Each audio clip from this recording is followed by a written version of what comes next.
How bummed was Dana that Frank won that fight? I have no idea. I didn't talk to him about it. You know my stance on all this shit. I think that if you got the best fighters, you should get the best fighters and get them all together and see what the fuck happens, regardless of politics and bullshit. And I know Dana put all that aside with Tito because he and Tito didn't like each other. I mean, to the point where they were willing to fight each other. You know, I don't know if they would ever be willing to do that with Frank Shamrock. And you know what, Frank Shamrock, I don't know if he would ever be willing to fight for the UFC. I mean, he said some shitty things about them too. And I don't know how they do. I'm completely oblivious to what goes on, you know, behind closed doors or what goes on that, you know, makes these two people not like each other. But watching as a fighter, you know, watching Frank Shamrock as a fighter, I got to say he was very, very impressive. Yeah, so how do you manage a dangerous fuck? That guy's very dangerous and he's tough as hell, you know. And Frank Shamrock handled him. Joe, I mean, obviously you'll say whatever's on your mind, but how do you manage to sort of get away with it? I mean, very few people anywhere can do that. How do you do that? What do you mean, how do I do it? I mean, how do you do it without paying a price? I mean, people can't just go out spouting whatever they want to say, and generally there's a price to be paid, isn't there? Well, what is the price? The price is that you have to, A, mean what you say, and B, be able to back it up, and I both. You know, I mean, I do mean what I say, and I only say what I mean. I don't bullshit. You know, if I can't talk about a certain subject, I'll say I can't really give you my opinion on that. I'm sorry, because someone has asked me to not talk about it, or I've been instructed to not talk about it. That's one thing, but other than that, I'm going to give you my opinion, and you know, that's what we're all supposed to be doing. We're all supposed to be giving our opinion. You know, the idea that it's dangerous or somehow crazy to speak your mind is fucking nuts, man. The fact that that's a rare thing, that people just speak their mind, you know how wacky that is? No, it's all too rare in this country, man. It's scary. It's pretty gross. Mm-hmm. Yeah. You know, I mean, that's what makes human beings interacting with each other interesting. If you'll tell me exactly what you're thinking and I tell you exactly what I'm thinking, then we have two minds working together. But most of the time you don't have that. You have bullshit, and you have, you know, people playing games, and one person thinks life's a fucking Sandra Bullock movie, and the next guy thinks he's John Wayne. And, you know, and everybody's full of shit, and we all die like that. Die confused. Mm-hmm. Ben from Tucson, you're on with Joe Rogan. Hey, Joe, first things first, Shiny Happy Jihad kills me. It is my favorite comedy CD. I love it. Thanks, brother. Appreciate that, man. Thank you. Yeah, no problem. I wanted to talk about your grappling career. Are you going for black? And if so, how long is that before you obtain it? Yeah, I am. I've been a brown belt for, like, I guess close to 2 years now. And over the last few months especially, I really started trying to amp up my training. You know, I'm improving a few areas of my game, especially my guard, stuff like that. It's been really exciting for me, you know. It's one of my favorite hobby, you know, to do outside of comedy and of course, commentary. I love jiu-jitsu. It's so much fun, you know. Are you still under Eddie Bravo still? Yeah, I also train with Jean-Jacques Machado. You know, I train with the gi, like, I try to do it, like, once a week. And then I train over at Eddie's no-gi. I try to do that at least 3 days a week, 2-3 days a week. And one more question on that. Do you work a lot of rubber guard being that you are under Eddie? Yeah. I mean, I think personally, my opinion is that's the best guard. You know, I think the whole problem behind it is flexibility. But once you get past the flexibility, once you really stretch yourself out, fortunately for me, I was very flexible from years of Taekwondo and stuff like that, and kickboxing. Mm-hmm. So it's always come pretty natural to me. But I think it's the best guard. I think it's the safest guard for MMA for sure, because you can really, if you do it correctly and you get a hold of the ankle, I mean, you use your wrist to pin down the ankle behind a guy's neck and you control his arm. I mean, you're really cuddled up in like a cocoon.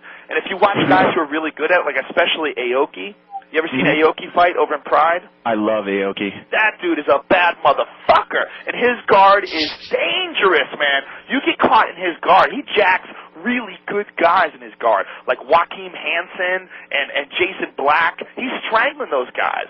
I would hate to get tapped out by a guy in rainbow pants. He's an Eddie Bravo disciple. That's awesome. And one last thing, I know Josh kind of hates it, but did you catch Kimbo's MMA debut? And if so, what did you think about it? First of all, Kimbo is a cool motherfucker. I met that dude. I got pictures with him. I was so fucking happy. I was like a little kid on Christmas. I was like, I got a picture with Kimbo. Check it out. Big smile, giant gold teeth, a big fucking crazy bald head with a beard. This is like one of my favorite. That picture of him, me with Kimbo, and me with Donny Osmond. Those are my two favorite pictures ever. Ben, thanks for calling in this afternoon. Yeah, thank you guys. I think Kimbo. I think it's good, man. I think it's all good. It's getting attention to MMA, and especially the way Kimbo is treating his training. He's taking it very, very seriously. I mean, he's training with Boss Rutan. He's training with Randy Couture. He's training with some of the best guys in the world. He really has a thirst to learn. And I've talked to the dude. He really wants to make some waves in MMA. He wants to fight for real. He wants to be a legit fighter. Mm-hmm. Building off that question, Joe, the caller asked about your jiu-jitsu and your grappling career. A while back, there's a lot of talk about you and Wesley Snipes, possible fight in the UFC. Do you ever really want to fight MMA, or is it just kind of sticking to jiu-jitsu is just a hobby for you? It's more just a hobby for me. I didn't really want to fight MMA in the first place. I would just fight that crazy dude. The idea of fighting someone. The real problem for me with fighting was I would have to stop doing everything else I do that I love about my life. There's no way I could do comedy and take it seriously and train for a fight. And if I was going to fight one time, the odds are I wouldn't be happy with my performance. The odds are I would think, knowing me and knowing how obsessive I get with things, I'd be like, I could improve, I could do better, I could do this, I could do that. I would want to fight better guys. I would start thinking, well, okay, I fought this guy, and he fights in Gladiator Challenge. What the fuck does that mean? Maybe I need to fight a real guy. Maybe I need to step up. And so, I'm 39 years old. What am I going to do? I'm going to start, a new career in fighting now? I'm not going to do that. I'm not going to. It would consume my life, and it would become a huge commitment. And out of respect for what these guys do, I mean, it's an extreme commitment. It's an entire life-changing choice. To decide that you're going to compete. Because you can't half-ass it. It's too fucking dangerous. You got to get in insane shape, and you got to be training, 2-3 times a day. Are you doing any MMA sparring with Eddie or anything? Because I know you have that Taekwondo background as well with the strikes. No, I was doing some striking. I was doing some sparring and some training with Rob Kamen for a while. When I was thinking about fighting Wesley Snipes, but I really don't have the time to do everything. I like to hit the bag like once a week, or get someone to work pads with me once a week. But other than that, man, between all the jiu-jitsu, and I've been doing a lot of kettlebells and all these different plyometrics trainings and stuff like that, I just don't have the time. Okay. Speaking of time, you got to be up in Sacramento on July 7th. This is a card I think the UFC has sort of pinpointed as saying, here we are, we're going to put on one of the strongest cards that we've done in a while. What do you think of the fact that they're, instead of pushing the two title fights, the middleweight and the lightweight fight, they're pushing Tito and Rashad as the marketing tool for this card? Do you think that's fair to the guys fighting for the title? Is that true? Yeah. How are they only pushing? I didn't know. In what way are they doing that? Because all I've heard about was Anderson Silva, Nate Marquardt, and Sean Shirk. The billboards I've seen up on Sunset Boulevard, there's a huge building with the side of it is Rashad and Tito, and a lot of the buildings that I've seen is Rashad and Tito. Yeah. Huh. Well, maybe they're just doing that for marketing purposes. Unfortunately, a lot of people don't know who Anderson Silva is. I'm sure they're just doing it from a marketing standpoint. They're definitely not doing it. It's not a respect thing, I think Tito Ortiz has a huge fan base, and he sells a fuckload of tickets. So I think you have to kind of, if you're a business person, and that's what the whole billboard marketing thing is all about. It's all about how much, revenue and interest can we generate, in the most effective way. And maybe how much of that advertising Tito's the most effective way.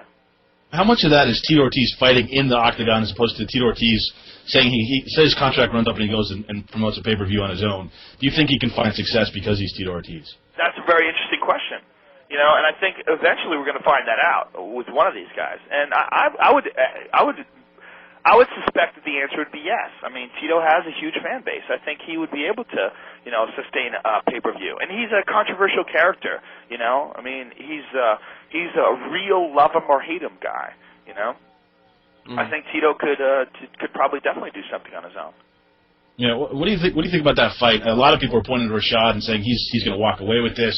Knocking out Sean Salmon is nice and all, but Tito Ortiz has fought some of the best fighters in the world, and anytime he's fought against the guy that was supposed to be the better wrestler, he's won. Remember what he did to Vladimir Matyshenko. What are your thoughts on that fight? Well, first of all, Tito is definitely more experienced in a high-profile fight, and this is going to be a very high-profile fight. And Tito is also more experience against high-level competition. You know, I mean, having been in there with Chuck Liddell twice and Randy Couture and Vitor Belfort and, you know, Vanderlei Silva. I mean, Tito has fought Frank Shamrock. He's fought the best fighters in the world.